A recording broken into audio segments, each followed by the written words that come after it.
নমস্কার বন্ধুরা, তোমাদের সকলকে আমার চ্যানেলে স্বাগত। আশা করি তোমরা সকলে ভালোই আছো। আবারও চলে এসেছি আরো একটা রেসিপি নিয়ে তোমাদের কাছে।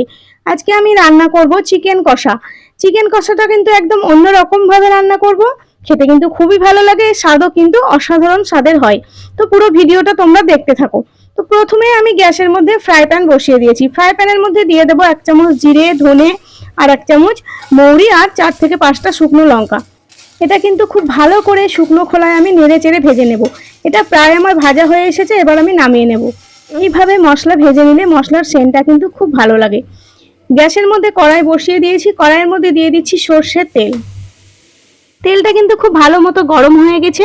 এবার আমি এই তেলের মধ্যে দিয়ে দেবো একটা তেজপাতা, একটা শুকনো লঙ্কা, দুটো দারচিনি, লবঙ্গ, এলাচ আর 10টা মতো গোলমরিচ।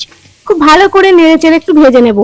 এইভাবে শুকনো লঙ্কা, তেজপাতা, গোটা গরম মশলা তেলে একটু ভেজে নিলে এই ভাজা মশলাটারও কিন্তু খুব সুন্দর গন্ধ বেরোয়। তো ভাজা হয়ে গেছে, এবার আমি এর মধ্যে দিয়ে দেবো 2টো পেঁয়াজ। এখানে 2টো পেঁয়াজ আমি কুচি কুচি করে কেটে নিয়েছি। পেঁয়াজটা কিন্তু লাল লাল করে ভেজে নেব। এইদিকে যতক্ষণ পেঁয়াজটা ভাজা হবে ওইদিকে ততক্ষণে আমি ভাজা মশলাটা গুঁড়ো করে নেব। তো প্রথমে এখানে আমি একটা মিক্সির বাটি নিয়ে নিলাম। ভাজা মশলাটা একদম ঠান্ডা করে নিতে হবে, কিন্তু মশলাটা আমার ঠান্ডা হয়ে গেছে। এবার আমি এটা বেটে নেব, খুব ভালো করে মিহি করে গুঁড়ো করে নেব। তো মশলাটা আমার গুঁড়ো করে নেওয়া হয়ে গেছে। এখানে কিন্তু খুব সুন্দর কালার এসেছে মশলাটার, আর গন্ধটাও খুব সুন্দর বেরিয়েছে। এদিকে পেঁয়াজটা ভাজা হয়ে গেছে লাল লাল করে। এর মধ্যে দিয়ে দিলাম 1.5 চামচ মতো রসুন বাটা, আর দিয়ে দেবো 1 চামচ মতো আদা বাটা। আদা রসুন বাটাটা আমি খুব ভালো করে পেঁয়াজের সঙ্গে ভেজে নেব, যাতে রসুনের কোনো গন্ধ না থাকে। খুব ভালো করে নেড়ে চেড়ে এটা আমি ভাজা ভাজা করে নেব। আমি কিন্তু চিকেনটা একদম অন্য স্টাইলে রান্না করছি। একবার বাড়িতে এইভাবে রান্না করে না দেখলে তোমরা বুঝতে পারবে না এটা কত ভালো লাগে খেতে। তো ভালো করে মশলাটা আমার ভেজে নেওয়া হয়ে গেছে। এবার আমি এর মধ্যে দিয়ে দেবো চিকেন। এখানে আমি 600 গ্রাম মতো চিকেন নিয়ে নিয়েছি। চিকেনটা আমি এক এক করে এই পেঁয়াজের মশলার উপরে দিয়ে দিচ্ছি। তো খুব ভালো করে নেড়ে চেড়ে মাংসটাও কিন্তু বেশ কিছুক্ষণ ধরে আমি ভেজে নেব। বেশ কিছুক্ষণ বলতে এখানে 3 থেকে 4 মিনিট ধরে ভেজে নেব। যখনই দেখবে মাংসটা ভাজা হয়ে গেছে তখন কিন্তু মাংসর কালারটা একদম সাদা হয়ে যাবে। তো এটা আমি ততক্ষণ ভেজে নিচ্ছি যতক্ষণ না সাদা হয়।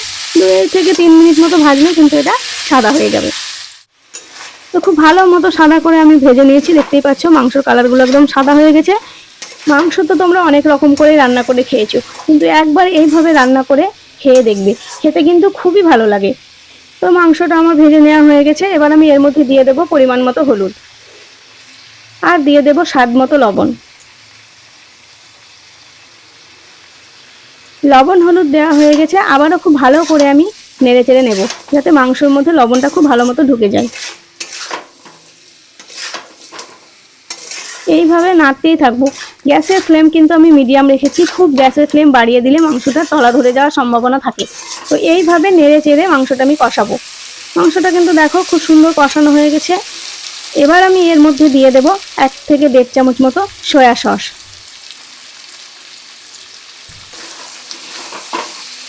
সয়া সস দেওয়ার পরেও বেশ কিছুক্ষণ ধরে আমি নেড়ে নেব। মাংসটা কিন্তু আস্তে আস্তে খুব সুন্দর কষানো হচ্ছে, কালারটাও কিন্তু খুব সুন্দর হয়েছে। সয়া সস দেওয়ার কারণে কিন্তু কালারটা এত সুন্দর হয়েছে। আর সয়া সস দিলে মাংসটা খেতেও কিন্তু ভালো লাগে। তো মাংসটা আমার খুব সুন্দর কষানো হয়েছে, একদম তেল বেরিয়ে আসছে। এবার আমি এর মধ্যে দিয়ে দেব ভেজে রাখা মশলাটা। মশলাগুলো তো আগেই আমি ভেজে নিয়েছিলাম শুকনো খোলায়, তারপর গুঁড়ো করে নিয়েছি। এবার আমি এটা পুরোটাই এই মাংসর মধ্যে দিয়ে দিলাম। তো এইভাবে সয়া সস আর ভাজা মশলা দিয়ে মাংস রান্না করলে খেতে কিন্তু খুবই ভালো লাগে, এর স্বাদও কিন্তু দুর্দান্ত হয়। ছোট থেকে বড় সবাই পছন্দ করে। তো এইভাবে রান্না করে দেখবে, অবশ্যই ভালো লাগবে। মাংসটা খুব ভালো মতো কিন্তু আমার কষানো হয়ে গেছে। আমার বাড়িতে সকলেই কিন্তু এইভাবে চিকেন রান্না করলে খেতে খুবই ভালোবাসে, যার জন্য আমি মাঝে মাঝে এইভাবে চিকেন রান্না করি। এবার আমি চিকেনের মধ্যে অল্প 1 কাপ মতো জল দিয়ে দিলাম। খুব বেশি জল আমি এখানে দেবো না, যেহেতু সেটা আমি চিকেন কষা করব, ঝোল করব না। তো অল্প 1 কাপ মতো জল আমি দিয়ে দিয়েছি। রান্নার মধ্যে দুটো জিনিস কিন্তু খুব ভালো করে নিতে হয়। এক, মাংসকে খুব ভালো করে কষে নিতে হয়, আর এক, জল দেওয়ার পরে টকবক করে একটু ফুটিয়ে নিতে হয়, তাহলে কিন্তু মাংসর টেস্ট খুব ভালো হয়। এবার এটা কিছুক্ষণের জন্য ঢাকা দিয়ে দেবো, যাতে জলটাও মরে যায় আর মাংসটাও সেদ্ধ হয়ে আসে। তো কিছুক্ষণ বলতে এখানে আমি 4 থেকে 5 মিনিট ঢাকা দিয়ে রেখেছিলাম। তো জলটাও কিন্তু ফুটে ফুটে শুকনো হয়ে এসেছে আর একদম ওপর থেকে তেল কিন্তু ভেসে উঠেছে। যখনই দেখবে এইভাবে তেল ওপর দিয়ে ভেসে উঠেছে তখনই জানতে হবে মাংসটা কিন্তু খুব ভালো মতো কষানো হয়ে গেছে। মাংসটা আমার খুব ভালো মতো কষানো হয়ে গেছে। এবার আমি খুব ভালো করে নেড়ে চেড়ে দেখে নিলাম যে সেদ্ধ হয়েছে কিনা। মাংসটা কিন্তু খুব সুন্দর সেদ্ধ হয়েছে, অথচ ভেঙেও যায়নি, গোটা গোটা হয়ে আছে। এভাবে চিকেন রান্না করলে চিকেনগুলো কিন্তু একদমই ভেঙে যায় না আর দেখতেও ভালোও লাগে, যেহেতু চিকেনটা ভেঙে যায় না। পুরো রান্নাটা কমপ্লিট হয়ে গেছে, এবার আমি নামিয়ে নেব। তো আমার এই ভাজা মশলা আর সয়া সস দিয়ে চিকেন রেসিপি তোমাদের ভালো লাগলে ভিডিওটিতে একটি লাইক আর চ্যানেলটি সাবস্ক্রাইব করা না থাকলে চ্যানেলটিকে অবশ্যই সাবস্ক্রাইব করে পাশে থাকা বেল আইকনটি ক্লিক করে অল করে দেবে, যাতে আমার ভিডিও নোটিফিকেশন সবার আগে তোমাদের কাছে পৌঁছে যায়। আবারও দেখা হবে পরের ভিডিওতে।